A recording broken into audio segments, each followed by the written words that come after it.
오늘 말씀에 이제 피부병, 특별히 나병에 관한 말씀입니다.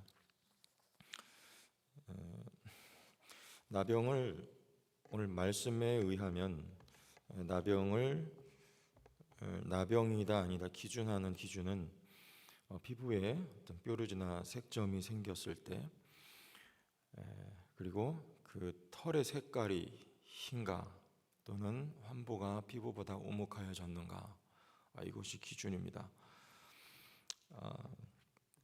만약에 그렇다면 나병이라고 제사장에게 의하여 선언을 받고 그리고 부정하다, 이런 부정함의 선언을 듣게 되죠. 그러나 우리 4절 이하에 보면 색점은 희지만 우묵하거나 털이 희지 않을 경우에 격리시킵니다. 7일 동안 격리를 시키고 7일 후에 살펴보았는데 여전히 변함이 없다. 그러면 7일을 더 격리를 시키죠.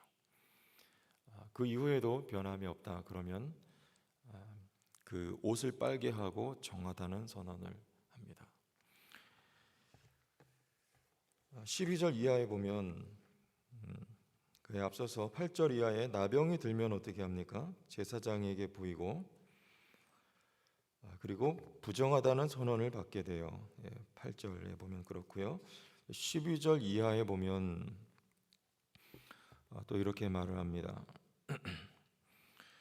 11절에 먼저 보면 이는 그의 피부에 오랜 나병이라 제사장이 부정하다 할 것이요 그가 이미 부정하였은즉 가두어 두지는 않을 것이며, 이제 만성이 되었을 때, 오랜 나병이 되었을 때는 격리시키지는 않는다라는 것입니다. 왜냐하면 이것이 이제 더 이상 어떤 전염의 가능성이 없다, 이렇게 본다는 것이죠. 그리고 12절 이하에 보면 제사장이 보기에 나병이 그 피부에 크게 발생하였을 때 그 환자의 머리부터 발끝까지 퍼졌으면 그가 진찰할 것이요 나병이 과연 그의 전신에 퍼졌으면 그 환자를 정하다 할지니 다 희어진 자인즉 정하거니와. 이 나병이 머리부터 발끝까지 온몸에 퍼졌다. 그러면 정하다는 선언을 한다는 거예요. 이유는 이제 병이 퍼질 만큼 퍼졌기 때문에 이제 다음 단계는 치유의 단계를 내다보면서 정하다는 선언을 한다는 것이죠. 그리고 또 14절 이하에 보면 생살이 보이면 부정하다. 그리고 제사장이 생사를 진찰하고 부정하다. 그리고 이것은 나병으로 선언이 됩니다. 그러나 생살이 변하여 다시 희어지면 제사장에게로 가고, 마지막 17절에 제사장은 그를 진찰하여서 그 환부가 희어졌으면 환자를 정하다 할지니 그는 정하니라.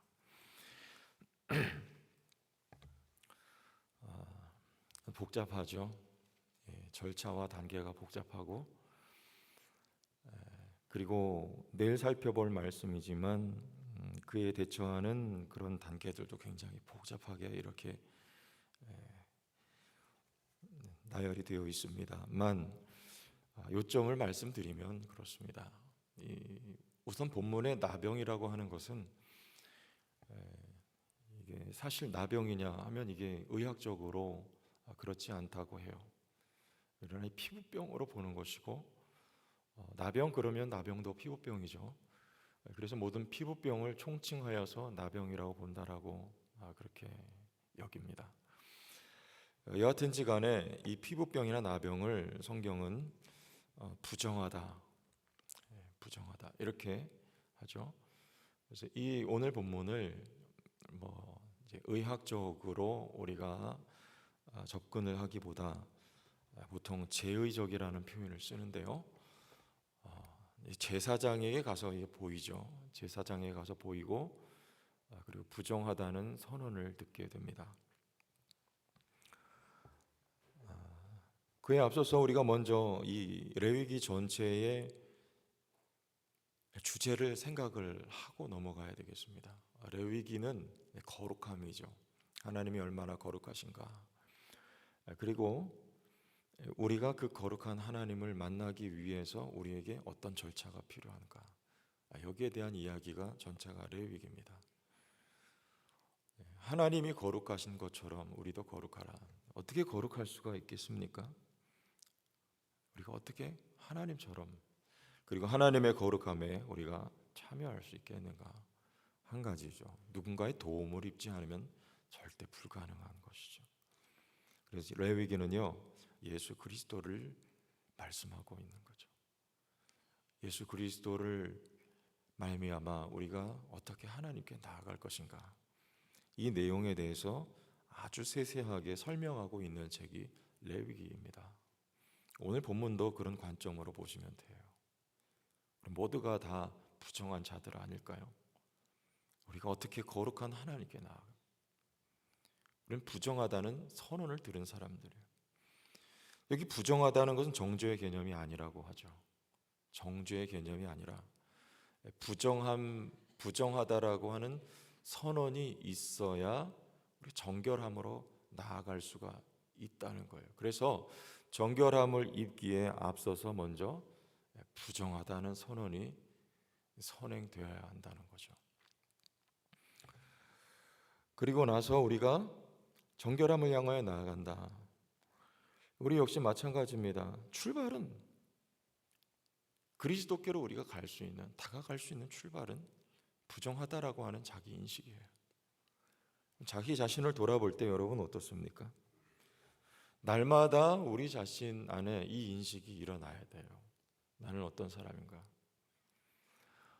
근래 들어서 강단에서 우리 죄에 대한 설교나 어떤 회개를 말씀하는 설교도 굉장히 줄어들고 있는 추세입니다. 바람직하지 않다고 봐요. 죄를 자각할 수 있는 말씀, 그리고 회개를 선포하는 말씀이 있어야 하고, 우리 특히 자라난 세대나 젊은이들 속에서도 참 찾아보기가 어려워요. 자기인식이죠. 내가 얼마나 부정한 자였던가라고 하는 자기인식이에요. 우리 안에서 날마다 이 인식이 새롭게 인식되어져야 됩니다. 그럼 자기 자신을 돌아보세요. 정결합니까? 부정합니까? 우리 칭이라고 하는 개념 우리가 다 배워서 알고 있습니다. 부정하지만 하나님은 우리를 의롭다 인정하셨다는 칭이죠. 하나님은 그리스도 안에서 우리를 항상 의롭다고 선언하셨고 그렇게 보십니다만 우리의 실존의 모습은 어떻습니까? 부정하지 않나요? 피부병은요, 영적인 의미가 담겨 있는 것이죠. 죄성을 의미하는 거예요. 왜 이것을 공동체에서 중요하게 이렇게 철저하게 다뤄야만 하는가? 이게 의학적인, 또는 생리학적인 차원에서도 이것이 다뤄져야 합니다. 중요한 우리 하나님 나라의 백성들의 건강의 문제와 직결되어 있기 때문에 그래요. 광야 생활하면서 이런 독한 피부병이 누군가에게 발생했을 때 그것이 말씀대로 다루어지고 처리가 되어야 하죠. 그러나 이것은 영적으로 볼 때 우리 모든 하나님의 백성들에게 있어서 죄와 다르지 않아요. 그것이 생겼을 때 여러분 우리 삶 전체를 죄가 지배해요. 작은 것에서 시작하지만 결국 머리끝에서부터 발끝까지, 아니 우리 인생 전체를 뒤덮고 마는 것이 바로 죄라고 하는 세력이에요. 이것이 발견되어질 뿐만 아니라 선언되어져. 자기가 자각하는 자기 인식이 있어야 우리가 그리스도 앞에 나아가지 않겠습니까? 회개 자리로 나아가지 않을까요? 그런 생각을 해봐요. 늘 그래요. 내 모습을 바라보면서 내 냄새가 납니다. 자, 어떻게 그리스도인임에도 마음을 들여다보면 여러분 말로 다 표현할 수가 없을 정도예요. 우리 마음 안에 일어나고 있는 여러분 내면의 사건들을 말로 꺼집어낼 수 있을까요? 사람들 앞에서 절대 그럴 수가 없죠. 부끄럽죠. 그러나 그것이 내 안에 발각되어 져야 돼요. 그래야 내가 얼마나 부정한 존재였던가를 인식하고, 그래서 누가 필요합니까? 부정하다는 선언이 제사장에게 있은 이후에 그에게 정결함의 처방이 내려지는 거죠. 그래야 내게 주님이 필요합니다. 예수가 오늘 나의 삶에도 구세주가 되십니다. 주님 내게 오소서. 주님만 나의 소망이십니다. 라고 하는 고백이 저절로 여러분 안에서 터져 나와야 되는 거예요. 여러분, 성경에 보면 어제도 우리 청년들과 함께 나눴지만 마태복음에 보면요, 족보가 1장에 나오죠. 그러나 신기한 내용이에요. 족보에 여성들의 이름이 나옵니다. 족보에 여자들의 이름이, 여성들의 이름이 들어가지 않죠. 동양과 서양을 막론하고, 특별히 유대인의 인식 속에 그래요. 그러나 그 가운데 나온 여성들을 보면 하나같이 소위 말하면 정결함과는 거리가 먼 자들이에요. 다말부터 나오죠. 다말은 누구냐? 이방 여인이에요. 이방인으로서 시아버지인 유다와 잠자리를 함께하고 아들을 낳습니다. 그 다음에는요, 룻이죠. 룻 역시 이방 여인입니다. 모압 여인이죠. 그 이방 여인과 보아스가 결혼을 해서 오벳을 낳아요. 그 다음에는 여호수아서에 보면 라합이라는 인물이 마태복음 1장에 등장을 하죠. 라합은 누굽니까? 역시 이방입니다. 특별히 그의 직업은 기생이라고 하고, 원문에 보면은 매춘부라고 정확하게 번역을 할 수 있습니다. 몸 파는 여인이에요. 부정하기 짝이 없죠. 바세바가 마지막으로 이름을 올리는데 그를 우리아의 아내라고 그렇게 정확하게, 유대인들의 기억 속에는 다윗의 아내가 아니고 우리아의 아내. 그러나 다윗이 부정함을 저질러 그를 통해 솔로몬이라고 하는 아들이 나아지는. 여러분이 이 여인들을 보면 바세바를 제외하고는 다 이방 여인들이. 이방인들은 정합니까? 부정합니까? 부정한 자들이죠. 그리고 바세바까지 아울러서 모두가 다 정결함과는 사실은 거리가 먼 자들. 그러나 그들이 예수님의 족보에 위에 자리하고 있습니다. 무엇을 말하려고 하는 것입니까? 우리 모두는, 여인들은 자녀를 낳잖아요. 그러나 그 여인들은 모두가 다 부정한 여인들로 그의 후손인 우리들은 부정하다라고 하는 선언을 하고 있는 거예요. 우리는 부정한 자로 출생한 자들이라는 것이죠. 그럼에도 불구하고 그 후손으로 오신 예수 그리스도로 말미암아 우리가 정결함을 입었다라는 구속의 은혜를 선포하고 있는 것이 바로 마태복음 1장에 나타난 족보의 메시지예요. 여러분, 오늘의 삶에도 이러한 자기인식이 있기를 원해요. 우리에게 정녕 필요한 것이 무엇입니까? 예수 그리스도가, 그의 행하신 일이. 오늘도 우리가 경험하는 것은 내 마음에 일어나는, 여러분, 냄새나는 자기의 현존의 모습입니다. 그리고 더러움이죠.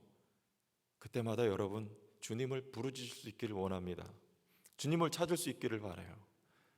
그렇기 때문에 절망하는 것이 아니고요,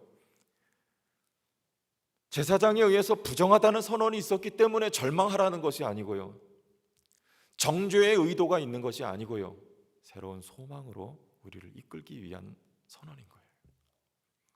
오늘도 여러분 삶 가운데 이런 은혜가 있기를 원해요.